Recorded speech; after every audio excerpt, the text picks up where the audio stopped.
Hello friends. இன்னைக்கு நம்ம என்ன பார்க்க போறோம்னா, 10த் ஹிஸ்டரியில ஐஎன்எம் பார்ட்ல இருந்து 19ஆம் நூற்றாண்டில் சமூக சமய சீர்திருத்த இயக்கங்கள் அப்படிங்கிற லெசன்ல இருந்து எடுக்கப்பட்ட லைன் பை லைன் நோட்ஸ் தாங்க பார்க்க போறோம். இந்த நோட்ஸ் எப்படி இருக்குன்னு பார்த்தீங்கன்னா, லைன் பை லைனா எடுக்கப்பட்டதுங்க. இந்த நோட்ஸ நீங்க ஒரு டைம் பார்த்தீங்கன்னாவே போதும். உங்களுக்கு அப்படியே மனதுல பக்காவா பதிவாயிருங்க. ஓகே. இந்த நோட்ஸ ஒரு டைம் பார்த்துட்டு, ஸ்கூல் புக்க ஒரு டைம் ரீகால் பண்ணிட்டீங்கன்னா, திருப்பி நீங்க எக்ஸாம முடிக்கிற வரைக்கும் இத பத்தி நீங்க கவலைப்பட வேண்டிய அவசியமே இருக்காதுங்க. இந்த பாடம் அப்படி ஒரு இருக்கும். உங்க மனசுல இருந்து போகவே போகாது. சரி வாங்க இந்த பாடத்த பார்க்கலாம்.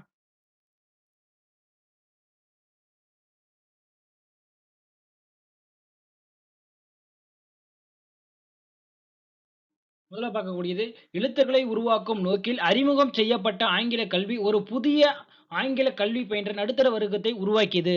அதாவது எழுத்தர்களை உருவாக்குறதுக்காக ஃபர்ஸ்ட்டு ஆங்கில கல்வி அறிமுகப்படுத்துனாங்களாம். அதுவே ஒரு நடுத்தர வர்க்கத்தை உருவாக்குறதுக்கு காரணமாவும் அமைஞ்சதுன்னு சொல்றாங்க. அடுத்து 19ஆம் நூற்றாண்டில் சமயம் சார்ந்த சீர்திருத்த இயக்கங்களை 2ஆக வகைப்படுத்தலாம். அதாவது 19ஆம் நூற்றாண்டுல பார்த்தீங்கன்னா, சமயம் சார்ந்த சீர்திருத்த இயக்கங்களை 2 வகைப்படுத்துறாங்க. அதுல ஒண்ணு பார்த்தீங்கன்னா, பிரம்ம சமாஜம், பிரார்த்தனை சமாஜம், அலிகார் இயக்கம் போன்ற சீர்திருத்த இயக்கங்கள் ஒரு வகையாகவும், ஆரிய சமாஜம், ராமகிருஷ்ண மிஷன், தியோபந்த் இயக்கம் போன்ற சமய புத்தெழுச்சி மீட்பு இயக்கங்கள் இன்னொரு வகையாகவும் சொல்லப்படுதுன்னு சொல்றாங்க.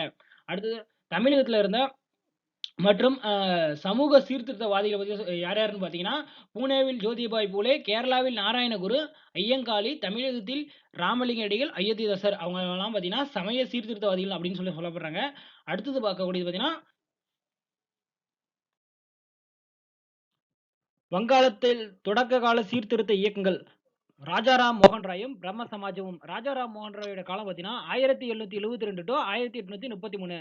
ராஜாராம் மோகன் ராயுடைய தாய்மொழி பார்த்தீங்கன்னா, வங்காள மொழியா இருந்தது. இவரு பார்த்தீங்கன்னா, சமஸ்கிருதம், அரபி, பாரசீகம், ஆங்கிலம் ஆகியமொழில புலமை பெற்றவராக இருந்திருக்காரு. என்ன சொல்லுதுன்னா, ராஜாராம் மோகன் ராய் பொருளற்ற சமயச் சடங்குகளையும், கேடுகளையும் விளைவிக்கும் சமூக மரபுகளையும் எதிர்த்தார். இந்துக்களின் மறைநூல்கள் அனைத்தும் ஒரு கடவுள் கோட்பாட்டை அல்லது ஒரு கடவுளை வணங்குவதை உபசரிப்பதாக கூறினார். சமூகத்தில் நிலவி வரும் உடன்கட்டை ஏறுதல், சதி மற்றும் குழந்தை திருமணம், பலதார விதவைகள் பெண் மறுமணம் செய்து கொள்ள உரிமைகள் உடையவர்கள் என்ற கருத்தை முன்வைத்தார். அடுத்தது பார்த்தீங்கன்னா, 1829ல தலைமை ஆளுநரா யார் இருக்காங்க பார்த்தீங்கன்னா, வில்லியம் பெண்டிங் பிரபு அப்படிங்கிறவர் ஒருத்தர் இருக்காரு. அப்ப சதி என்னும் உடன்கட்டை ஏறு பழக்கத்துக்கு எதிராக ஒரு சட்டத்த எடுத்தாங்க. சதி ஒழிப்பு சட்டம் அப்படின்னு சொல்லி. அந்த சட்டத்த இயற்றதுக்கு முக்கிய காரணமா இருந்தவர் யாருன்னு பார்த்தீங்கன்னா, ராஜாராம் மோகன் ராய். அடுத்து 1829ல என்ன பண்றாரு, இந்த ராஜாராம் மோகன் ராய் பிரம்ம சமாஜம் அப்படிங்கிறத நிறுவுறாரு. அது நிறுவி அதுக்கப்புறம் ஆகஸ்ட் 20ஆம் நாள் கல்கத்தாவுல ஒரு கோவிலையும் கட்டுறாரு. அந்த கோவில்ல எந்த ஒரு உருவ வழிபாடும் இல்ல. அதாவது அனைத்து மதத்துக்கும் சமமாக, அதாவது எல்லா மக்களும் வழிபடக்கூடிய வகையில அந்த கோவில் இருந்துச்சு அப்படின்னு சொல்லப்படுகிறது. அதுக்கப்புறம் ராஜாராம் மோகன் ராய்க்கு அப்புறம் வர்றது யாருன்னு பார்த்தீங்கன்னா, மகரிஷி தேவேந்திரநாத் தாகூர். அவர் பார்த்தீங்கன்னா 1817 டூ 1905 வரையும் ஆட்சி புரிகிறாரு. அவர் பார்த்தீங்கன்னா, ராஜாராம் மோகன் ராய் 1833ல அவர் இயற்கை எய்திய பின்னர் அவர் விட்டு சென்ற பணிகள இவர் செய்றாரு. இவர் பார்த்தீங்கன்னா யாருன்னு பார்த்தீங்கன்னா, ரவீந்திரநாத் தாகூரின் தந்தையரான தேவேந்திரநாத் தாகூர் அப்படின்னு சொல்லப்படுகிறது. இவர் என்னன்னா, மிதவாத சீர்திருத்தவாதி அப்படின்னு கூட சொல்றாங்க. நம்பிக்கை பற்றிய 4 கொள்கை கூறுகளை முன்வைத்தவர் அப்படின்னு கூட சொல்றாங்க.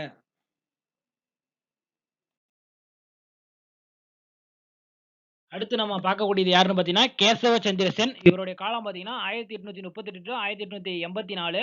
இவர் பார்த்தீங்கன்னா, 1857ல தான் சபையில இணையறாரு. 1856ல இவங்களுக்கிடையே அதாவது உறுப்பினர்களுக்கிடையே நடந்த ஒரு பிளவால் ஏற்பட்ட பிளவால் கேசவ சந்திர சென் என்ன பண்றாரு, சமாஜத்திலிருந்து விலகி புதிய அமைப்பான இந்திய பிரம்ம சமாஜம் அப்படிங்கிற ஒரு அமைப்ப உருவாக்குறாரு.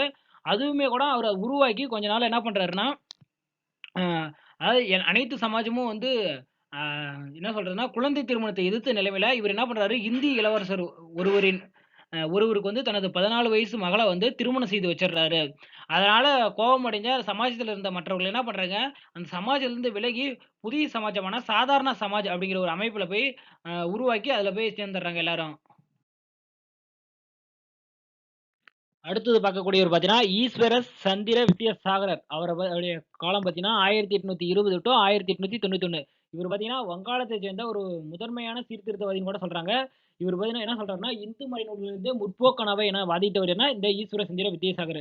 இவர் வாதங்களே கொண்ட சிறு நூல்களை வெளியிட்டார். இவர் பார்த்தீங்கன்னா, நவீன வங்காள உரைநடையின் முன்னோடி அப்படின்னு சொல்லி அழைக்கப்படுறாரு.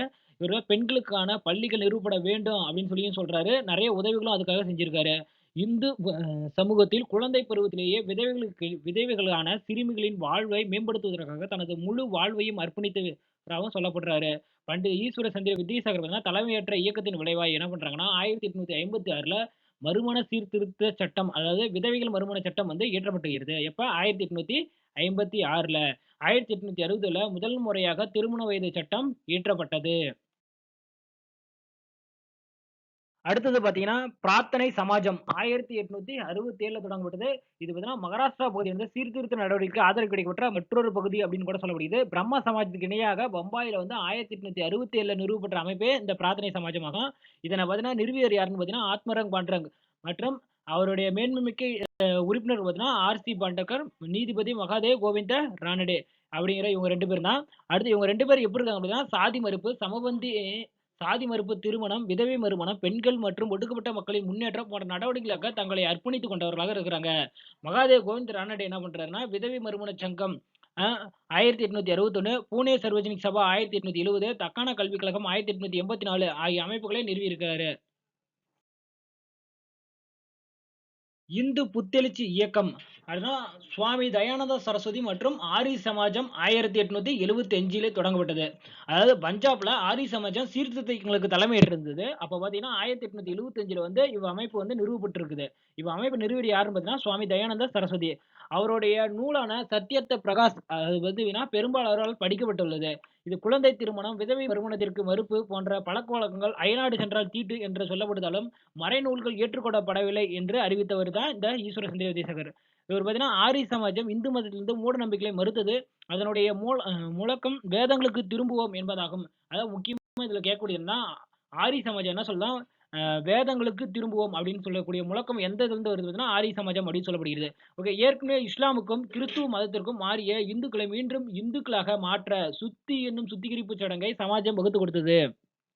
சமாஜம் பல தயானந்த ஆங்கில வேத பள்ளிகளையும், கல்லூரிகளையும் உருவாக்கியது. இதுல முக்கியமா வந்து பார்த்தீங்கன்னா, அ இஸ்லாமுக்கும் கிறிஸ்துவ மதத்துக்கும் மாறிய இந்துக்களை மீண்டும் இந்துக்களாக மாற்ற பயன்படுத்தப்பட்டது அப்படின்னா, இந்த சுத்தி என்னும் சுத்திகரிப்பு சடங்கை நடத்தியது. எதுனா ஆரிய சமாஜம். ராமகிருஷ்ண பரமஹம்சகர். இவருடைய காலம் பார்த்தீங்கன்னா, 1836 டூ 1886. கல்கத்தாவுக்கு அருகே இருந்த தட்சிணேஸ்வரம் என்னும் ஊரைச் சேர்ந்த எளிய அர்ச்சகரான ராமகிருஷ்ண பரமஹம்சர் வந்து ஒரு புனித தாயான கடவுள் காளியின் தீவிர பக்தராக இருந்திருக்காரு. இவர் என்ன சொல்றாருன்னா, ஜீவன் என்பது சிவன் எனவும் அவர் கூறினார். அவர் வாழ்கின்ற அனைத்து உயிர்களிலும் இறைவன் உள்ளது அப்படின்னு சொல்றாரு. மனிதர்கள் செய்யப்படும் சேவையே கடவுளுக்கு செய்யப்படும் சேவை என்றும் கூறினார். அடுத்து இவர் என்ன சொல்றாருன்னா, ராமகிருஷ்ணனுடைய முதன்மையான சாதனையே பிரம்ம சமாஜம் போன்ற சீர்திருத்த அமைப்புகள் முன்வைத்த பகுத்தறிவு கருத்தின்பால் அதிருப்தியுற்ற கல்வியறிவு பெற்ற இளைஞர்களை தன்பால் ஈர்த்ததுதான் அப்படின்னு சொல்லப்படுகிறது. பல இளைஞர்களை வந்து கல்வியறிவு பெற்ற பல இளைஞர்களை தன்பால் ஈர்த்து இருக்கிறாரு இந்த ராமகிருஷ்ண பரமஹம்சர். அடுத்தது ராமகிருஷ்ண மிஷன் உருவானத பார்க்கலாம். ம ம க ராமகிருஷ்ண பரமஹம்சர் 1886ல அவர் இயற்கை எய்திய பின்னர் பார்த்தீங்கன்னா, அவருடைய சீடரான விவேகானந்தர் வந்து கிறிஸ்துவ சமய பரப்பு நிறுவனங்களின் நிர்வாக கட்டமைப்பை பின்பற்றி என்ன பண்றாரு, ராமகிருஷ்ண மிஷன் அப்படிங்கிறத வந்து உருவாக்கியிருக்காரு. ஆ ஒரு மதம் சார்ந்த சமூக அமைப்பு கொண்ட ராமகிருஷ்ணரையும் அவரின் போதனைகளையும் இந்தியாவில் உலகின் ஏனைய பகுதிகளிலும் பரப்பும் பெரும் பணியை மேற்கொண்டு இந்த மிஷன் வந்து செயல்பட்டது. சமூக பணிகளுக்கும் செயலாக்கத்துடன் ஈடுபட்டது இந்த ராமகிருஷ்ண மிஷன். விவேகானந்தர் பார்த்தீங்கன்னா 1863 டூ 1902. இவர்தான் சுவாமி விவேகானந்தர் என்றழைக்கப்பட்ட நரேந்திர தத் அப்படிங்கிறவர் தான் ராமகிருஷ்ண பரமஹம்சருடைய முதன்மையான சீடர் அப்படின்னு சொல்லப்படுகிறாங்க. இவர் பார்த்தீங்கன்னா மனித குலத்திற்கு தொண்டு செய்தல் அப்படிங்கிறத ஒரு கோட்பாட்டை வந்து பரிந்துரைக்கிறாரு. இந்து சமூகத்திற்கு புத்துயிர் அளிக்க இந்திய இளைஞர்களுக்கு வந்து அறைகூவல் விடுக்கிறாரு. 1893ல சிகாகோவில் நடைபெற்ற உலக சமய மாநாட்டுல வந்து இந்து சமயம் பகுத்தறிவு, பக்தி மார்க்க தத்துவம் குறித்தும் அவர் ஆற்றிய சொற்பொழிவு வந்து அவருக்கு பெரும் புகழ் சேர்த்தது அப்படின்னு சொல்லப்படுகிறது. வங்கப் பிரிவினையை தொடர்ந்து நடைபெற்ற சுதேச இயக்கத்தின் போது இளைஞர்கள் பலர் விவேகானந்தரால் வந்து ஊக்கம் பெற்றதாகவும் சொல்லப்படுகிறது. அடுத்தது பார்க்கக்கூடியது பார்த்தீங்கன்னா, பிரம்ம ஞான சபை 1875ல தொடங்கப்பட்டது. இது எப்படி தொடங்கப்பட்டது பார்த்தீங்கன்னா, மேடம் ஹெச்.பி. பிளாவட்ஸ்கி மற்றும் கர்னல் ஹெச்.எஸ். ஆல்காட் ஆகியோர்களால் வந்து பிரம்ம ஞான சபை வந்து 1875ல அமெரிக்கால வந்து நிறுவப்பட்டதுன்னு சொல்லப்படுகிறது. அமைப்பு பின்னர் வந்து 1886ல இந்தியாவுல சென்னை அடையாருக்கு வந்து மாற்றப்பட்டதாகவும் சொல்லப்படுகிறது. பிரம்ம ஞான சபை பார்த்தீங்கன்னா, இந்து செவ்வியல் நூல்களையும் குறிப்பாக உபநிடதங்கள், பகவத்கீதை ஆகியவற்றை படிப்பதற்கு உற்சாகமூட்டியதாகவும் சொல்லப்படுகிறது. இந்தியாவுல வந்து பார்த்தீங்கன்னா, பௌத்தம் புத்துயிர் பெறுவதில் வந்து பிரம்ம ஞான சபை முக்கிய பங்காற்றியதாகவும் சொல்லப்படுகிறது. இன்னி பெசன்ட் அவருடைய பங்களிப்பு பார்த்தீங்கன்னா, ஆல்காட்டின் மறைவுக்கு பின்னர் அம்மையார் வந்து தலைவராக அன்னி பெசன்ட் வந்து பொறுப்பேற்றிருந்திருக்காங்க. அதுக்கப்புறம் அ இவ அமைப்பு வந்து ரொம்ப செல்வாக்கா மாத்தணும். அதாவது ஒரு சக்தி உள்ளதா மாத்தணும் அப்படின்றதுக்காக அயர்லாந்தில வழங்கப்பட்ட தன்னாட்சி போல வந்து இந்தியாவிலும் வழங்கப்படுறாங்க. அதுக்கப்புறம் அத பரப்புறதுக்காக நியூ இந்தியா, காமன்வெல்த் அப்படிங்கிற ஒரு 2 செய்தித்தாள்கள வந்து தொடங்குறாங்க. அடுத்தது பார்த்தீங்கன்னா, சாதி எதிர்ப்பு இயக்கங்கள் அப்படின்னு பார்த்தா, முதல்ல பார்க்கக்கூடியது யாருன்னு பார்த்தீங்கன்னா, ஜோதிபாய் புலே. இவர் பார்த்தீங்கன்னா, ஜோதிபாய் புலே பார்த்தீங்கன்னா 1827 வந்து மகாராஷ்டிரால பிறந்திருக்காரு. இவர் 1852லயே ஒடுக்கப்பட்டோருக்கான முதல் பள்ளிய வந்து புனேல தொறந்திருக்கிறாரு. சத்திய சோதக் சமாஜ் அப்படிங்கிற ஒரு அமைப்ப முதல்ல தொடங்கியிருக்காரு. அதுக்கான அர்த்தம் பார்த்தீங்கன்னா, உண்மை நாடுவோர் சங்கம் அப்படின்னு சொல்லப்படுகிறது. இது வந்து பிராமணர்கள் அல்லாத மக்களும் சுயமரியாதையோடு, குறிக்கோளோடு வாழ தூண்டுதலா இருக்கும் அப்படின்னு சொல்லப்படுகிறது. இதுதான் பூலே என்ன சொல்றாருன்னு பார்த்தீங்கன்னா, திருமணத்தை எதிர்த்த அதாவது குழந்தை திருமணத்தை எதிர்க்கிறாரு. விதவை மறுமணத்தை ஆதரிக்கிறாரு. ஜோதிபாவும் அவருடைய மனைவி சாவித்திரிபாயும் ஒடுக்கப்பட்ட மக்களின், பெண்களின் முன்னேற்றத்துக்காக தங்கள் வாழ்வை முழுவதும் அர்ப்பணித்தாகவும் சொல்லப்படுகிறது. இந்த ஜோதிபாய் என்ன பண்றாருன்னா, பெற்றோர் இல்லாத குழந்தைகளுக்கு விடுதிகளையும், விதவைகளுக்கு காப்பகங்களையும் உருவாக்கியிருக்காரு. அவர் பார்த்தீங்கன்னா, அவர் எழுதிய நூலான குலாம்கரி அப்படிங்கிறதுக்கு என்ன பொருள்னு பார்த்தீங்கன்னா, அடிமைத்தனம். அந்த நூலின் மூலமாக பல கருத்துக்கள வந்து தெரிவிக்கிறாரு. நாராயண குரு அவருடைய காலம் பார்த்தீங்கன்னா, 1854 டூ 1928. இவர் பார்த்தீங்கன்னா, கேரளாவில் ஏழை பெற்றோருக்கு மகனாக பிறந்த நாராயணகுரு மலையாளம், சமஸ்கிருதம், தமிழ் ஆகிய மொழியில வந்து என்னது நல்ல புலமை வாய்ந்தவரா இருக்கிறாரு. இவர் பயங்கரமான சாதி கொடுமைகளையும், ஒடுக்கப்பட்ட மக்கள் பட்ட துயரங்களையும் கண்டு மனவேதனை அடைஞ்சு, இவர் என்ன பண்றாருன்னா, அந்த மக்களின் மேம்பாட்டிற்காக போராடுறாரு. இவர் அதுக்காக ஒரு அமைப்பை ஏற்படுத்துறாரு. அந்த அமைப்பு பார்த்தீங்கன்னா, ஸ்ரீ நாராயண தர்ம பரிபாலன யோகம் அப்படிங்கிற ஒரு அமைப்பை ஏற்படுத்துறாரு. அதை அடுத்து ஒரு கோவில் ஒண்ணு கட்டுறாரு. அருவிபுரம் என்ற இடத்துல வந்து ஒரு கோவில கட்டி, அது எல்லாத்துக்கும் அர்ப்பணிக்கிறாரு. இவருடைய கொள்கைகளை பின்பற்றி என்ன பண்றாங்க, இவருக்கு அப்புறம் குமாரன் ஹேசன், டாக்டர் வாழ்வு அப்படிங்கிறவரு இவருடைய சிந்தனையால் தூண்டப்பெற்று இயக்கத்தை வந்து முன்னெடுத்து செல்றதாகவும் குறிப்பிடப்படுகிறது. ஓகே, அடுத்தது பார்க்கலாம். ஐயன்காளி. ஐயன்காளி பார்த்தீங்கன்னா, 1863ல திருவனந்தபுரத்தில் உள்ள வெங்கனூரில் பிறந்தவர். இவர் பார்த்தீங்கன்னா, அப்போது பகுதியில வந்து திருவிதாங்கூர் அரசின் ஆட்சி பகுதியாக அந்த பகுதி இருந்திருக்குது. இவர் என்ன சொல்றாருன்னா, குழந்தையா இருக்கும்போதே அவர் சந்தித்த வந்து சாதிய பாகுபாடுகள் வந்து அவரை வந்து சாதி எதிர்ப்பிற்கு வந்து காரணமாக அமைந்தது அப்படின்னு சொல்லப்படுகிறது. இவரு பள்ளி கல்வியிற்காக இடம்பெறுதல் போன்ற அடிப்படை உரிமைக்காக போராடியிருக்காரு அப்படின்னு சொல்லப்படுகிறது. இவர் என்ன சொல்றாருன்னா, ஸ்ரீ நாராயண குருவால் வந்து ஊக்கம் பெற்றவராகவும், அந்த ஐயன்காளி பார்த்தீங்கன்னா 1807ல வந்து சாது ஜன பரிபாலன சங்கம், அதாவது ஏழை மக் ஏழை மக்கள் பாதுகாப்பு சங்கம் அப்படின்னு சொல்லக்கூடிய ஒரு அமைப்பை உருவாக்கியதாகவும் சொல்லப்படுகிறது. பார்த்தீங்கன்னா, இஸ்லாமிய சீர்திருத்தங்கள் பார்த்தீங்கன்னா, 1857 ஆண்டு பெரும் புரட்சி ஒடுக்கப்பட்ட பின்னர் பார்த்தீங்கன்னா, இந்திய முஸ்லிம்கள் மேற்கத்திய பண்பாட்டை வந்து சந்தேக கண் கொண்டு பார்த்தது. ஏன்னா, அதுக்கப்புறம் அந்த பெரும் புரட்சிக்கு அப்புறம் முஸ்லிம்கள் வந்து ஒரு சந்தேக கண்ணோட்டத்தையே பார்த்ததாக சொல்லப்படுது.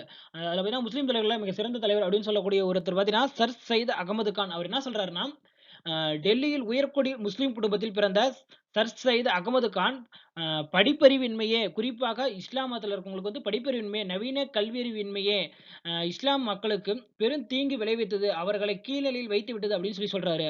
மேலை நாட்டு அறிவியலையும், அரசு பணிகளையும் ஏற்றுக்கொள்ளும்படியும் அவர் இஸ்லாம் மக்களுக்கு வந்து வற்புறுத்துறாரு. அறிவியல் கழகம் ஒன்றை நிறுவி, அவர் ஆங்கில நூல்களை, குறிப்பாக அறிவியல் நூல்களை உருது மொழியில் மொழியாக்கம் செய்றாரு. தேசிய இயக்கத்தில் இணைவதைக் காட்டிலும், ஆ ஆங்கில அரசுடன் நல்லுறவு மேற்கொண்டால், இஸ்லாமிய நலன் பேணப்படும். அதாவது தேசிய இயக்கத்துல இணையறதோட, ஆங்கிலேயரோட நட்புணர்வு கொண்டோம்னா, நமக்கு தேவையானது கிடைக்கும் அப்படிங்கிறத வந்து வெளிப்படையா சொல்றாரு. பார்க்கக்கூடியது அலிகார் இயக்கம். இது பார்த்தீங்கன்னா, சர் சையத் அகமது கான் அவர்களால் 1875ஆம் ஆண்டு அலிகார் நகரில், அதாவது அலிகார் முகமதியா ஆங்கில ஓரன்றிய கல்லூரி அப்படிங்கிறத நிறுவினார். இது பார்த்தீங்கன்னா, அலிகார் இயக்கம் என்றறியப்பட்ட அவரது இயக்கம் பார்த்தீங்கன்னா, இக்கல்லூரியை மையப்படுத்தி நடைபெற்றதால் அப்பெயர் பெற்றது. இது பார்த்தீங்கன்னா, இந்திய முஸ்லிம்களின் கல்வி வரலாற்றில பார்த்தீங்கன்னா, இக்கல்லூரி வந்து ஒரு மைல்கல் அப்படின்னு சொல்லப்படுகிறது. இந்த கல்லூரி பார்த்தீங்கன்னா, 1920ல வந்து இக்கல்லூரி வந்து தரம் உயர்த்தப்பட்டு பல்கலைக்கழகமா மாற்றப்பட்டதாகவும் சொல்லப்படுகிறது.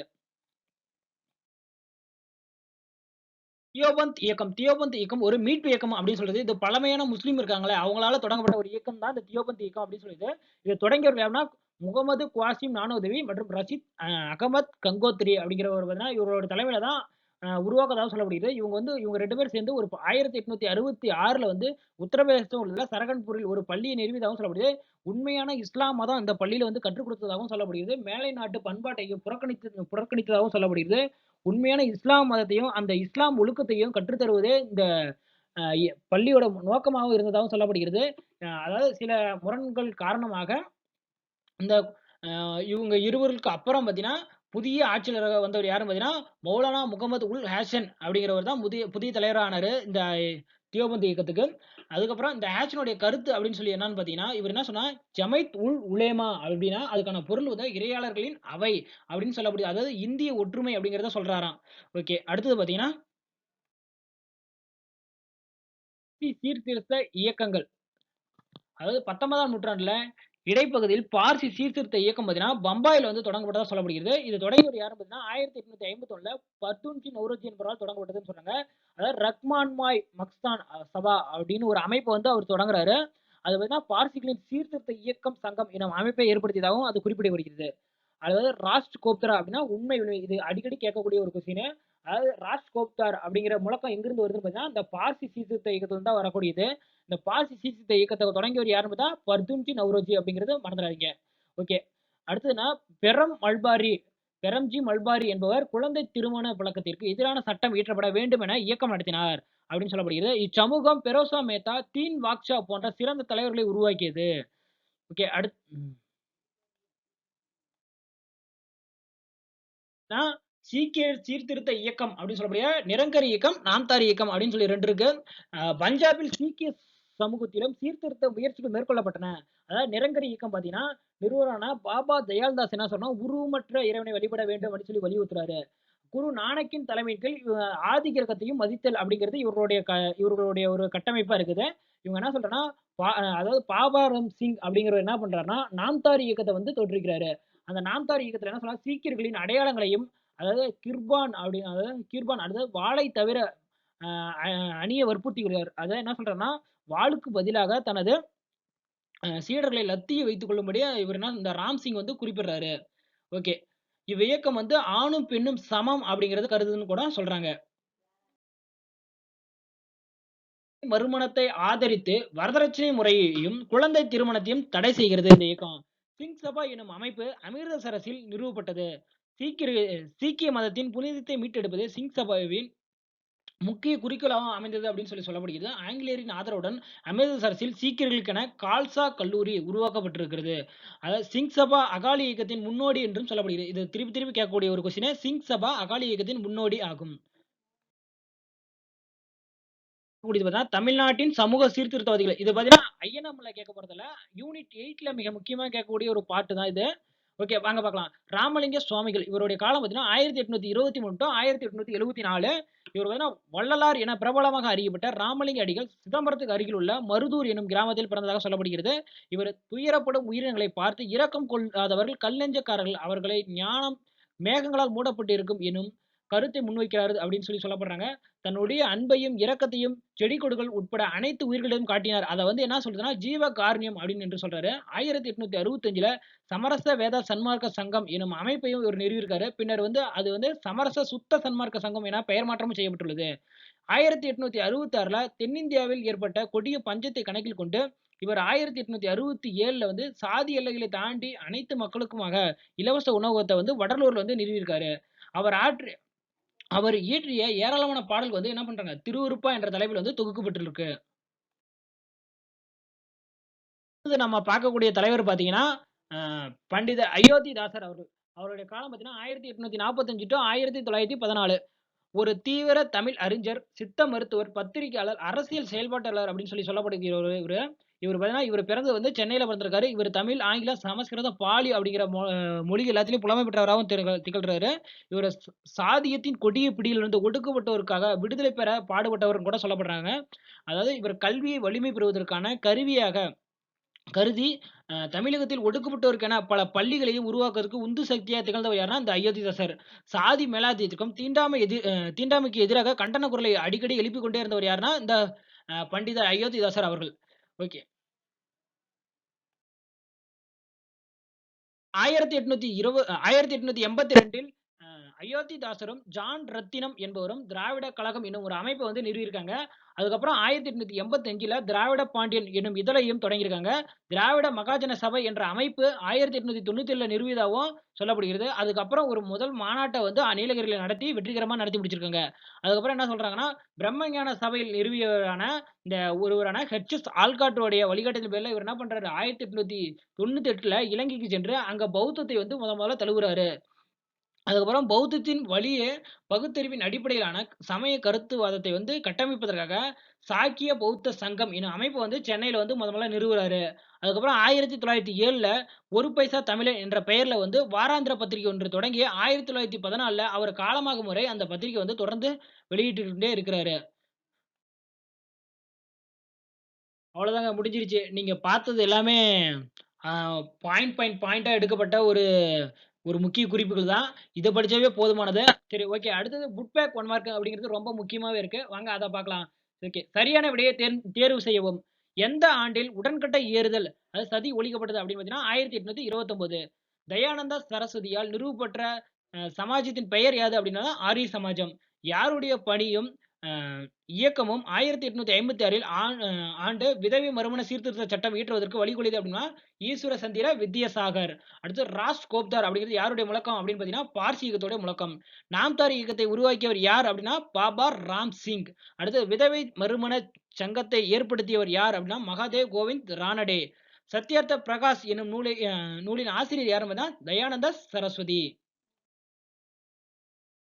அடுத்தது பார்த்தீங்கன்னா, கோடிட்ட இடங்களை நிரப்புக.